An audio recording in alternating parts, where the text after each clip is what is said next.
Okey guys, sekarang kita dengan Abang Rizal Pian kita daripada TTCM. So kita nak tengok kereta dia bawa Mitsubishi Triton yang tahun bila bang Tahun 2015. Tahun 2015 tapi dia luar lah. dia punya modified dia tu agak, bagi saya agak ekstrim lah dan agak unik. Unik dan ekstrim tu dua combination yang menarik untuk dikongsikan. Tapi kita go to tuan punya kereta. Right? Okay bang Pian.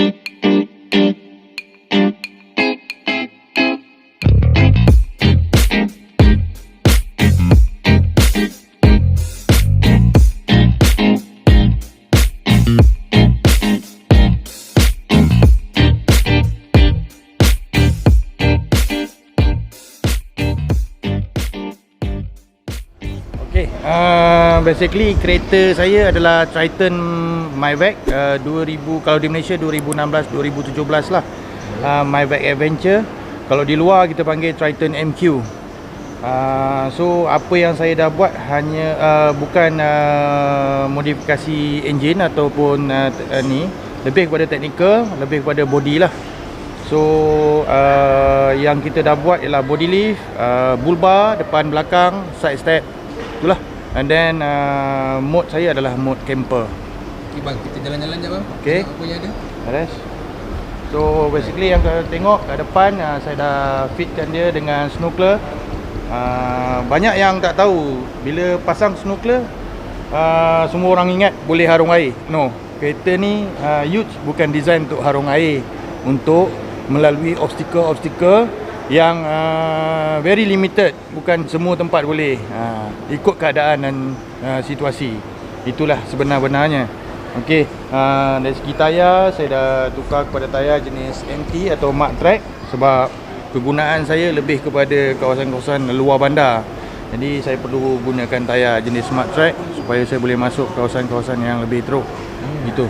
Okey, seterusnya di bahagian atas kereta saya dah fit dengan roof rack daripada brand daripada Rhino Rack.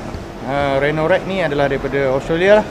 Okey, menggunakan backbone system dan atasnya Pioneer. Pioneer ni maknanya kita boleh fit apa-apa ikut custom, ikut kita kehendak dan kemahuan kita lah. Itu dia. Di belakang saya dah fit dengan apa nama canopy. Canopy ni daripada GSX Alpha daripada Thailand. Dan di sebelah kiri dan kanan saya tempat khas menggunakan top up lah supaya senang saya boleh akses barang lah kat dalam. Itu cerita dia. Dan di dalamnya kita fit dengan dua bateri sistem yang dibantu oleh kuasa daripada bateri kenderaan dan juga daripada solar. Kereta ni ada solar bang Ada solar, untuk ni lah. Dan jenis bateri yang dipakai untuk auxiliary ni adalah bateri daripada jenis AGM Deep Cycle, yang mana lebih efektif lah kalau kita nak gunakan dual system bateri ni berbanding kita menggunakan bateri kereta biasa tu. Sebab dia boleh discharge sehingga sampai seminima yang boleh, maknanya sampai 10 watt masih lagi boleh digunakan. So apa kegunaan saya gunakan bateri ni adalah untuk saya pasang saya punya fridge. Lepas tu untuk saya pasang inverter untuk ini fridge bang. Ini fridge. Kapasiti 40 liter lah. Untuk 4 orang. So untuk anak isteri apa semualah. So kita boleh isi dalam dia makanan dan air lah. Ada fridge bang Ada belakang kereta abang Okey. Itulah dia dua bateri sistem yang dibantu dipasang dan dibantu oleh saudara Edmund daripada ARB lah. So selain daripada tu, sebelum kita nak pasang benda tu, kita perlu ada kabinet ataupun drawer system supaya untuk menyimpan barang-barang kita lah. So ini adalah drawer system yang saya dapatkan daripada ARB. Ada juga brand-brand lain, terpulang kepada apa tu si pemakai lah. Dia rasa sesuai brand ARB, then go for ARB. Okey. Fridge saya jenama Dometic. Sebab yang ni jenama yang orang kata sudah apa ni, sudah famous lah, sudah popular dan memang terbukti ketahanannya. Fridge ni saya tak pernah off semenjak dipasang 24 jam. Dah berumur dengan saya, dah masuk bulan yang ke-6, ke-7. Dia powered by abang punya Powered itulah. by second battery. Second battery. Okey. Di bahagian tepi pula sebelah penumpang saya pasangkan awning. Senang saya nak berteduh. Okey. Senang saya nak berteduh. So saya pasang awning. Jadi ada dua kegunaan lah. Dalam situasi saya guna je waktu bekerja dan waktu saya bersama dengan keluarga untuk family day. Jadi itu dia. Okey.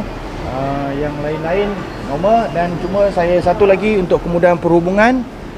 Since saya dah ada memiliki license dengan MCMC, so saya pasangkan kereta saya dengan radio komunikasi, radio dua hala, brand Kenwood, dua band, dan dibantu oleh antena dua band 6.1 dBi. Itu saja rasanya. Lain-lain dalam kereta biasa, saya tidak membuat sebarang modifikasi kepada enjin. Saya menggunakan standard daripada factory. Sebab bagi saya MyVac sudah cukup kuat untuk kegunaan saya, keperluan saya. Jadi itu sajalah rasanya. Maknanya dengan tayar MT Ya. ni boleh bawa lah kan? Boleh bawa, Engine boleh MyVac bawa. ni? Boleh. Lepas tu saya sendiri ada trailer, car trailer yang boleh saya ke, tow, bang? yang saya tow dengan menggunakan kereta ni. Hampir setiap hari untuk Engine bekerja. MyVac ni boleh bawa load bang Yes, tidak melebihi daripada 2.4 tan untuk tarik, untuk tow lah. Untuk tow ya, bukan untuk load, untuk tow. Saya pun untuk bagi dia tahan lama lagi, saya upgrade semua saya punya suspension.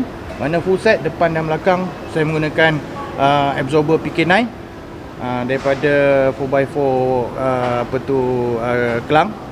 Okay. And then dia punya spring dan apa nama leaf spring saya menggunakan brand Pedals. Okay. Dia punya mode adalah apa heavy duty lah, yang paling keras sekali sebab berat kereta saya telah berubah daripada berat asal 1.9 tan kepada 2 something tan lah. Saya pun tak ingat berapa the exact dia, tapi melebihi lah. So sebab tu saya perlu upgrade saya punya suspension lah, supaya dia dapat membawa load yang kita telah upgrade tambah tadi tu. Maksudnya bang setiap apa yang kita buat, kita kena tahu apa konsekuen dia, betul tak bang? Ya, betul. Betul? Kita tak boleh sebarang buat modifikasi sesuka hati. Perlu banyak bertanya dan perlu dapatkan informasi sebelum kita buat. Banyak orang yang tersilap buat dan akhirnya berbelanja lebih besar lah. So selalunya bila kita upgrade suspension, walhal kita belum lagi upgrade kita punya body kita ni, dan akan jadi dua kali kerja lah. So bila kereta dah berat, kena tukar lagi suspension yang lain. Contoh lah, itulah dia. Okey bang, terima kasih bang Sama-sama.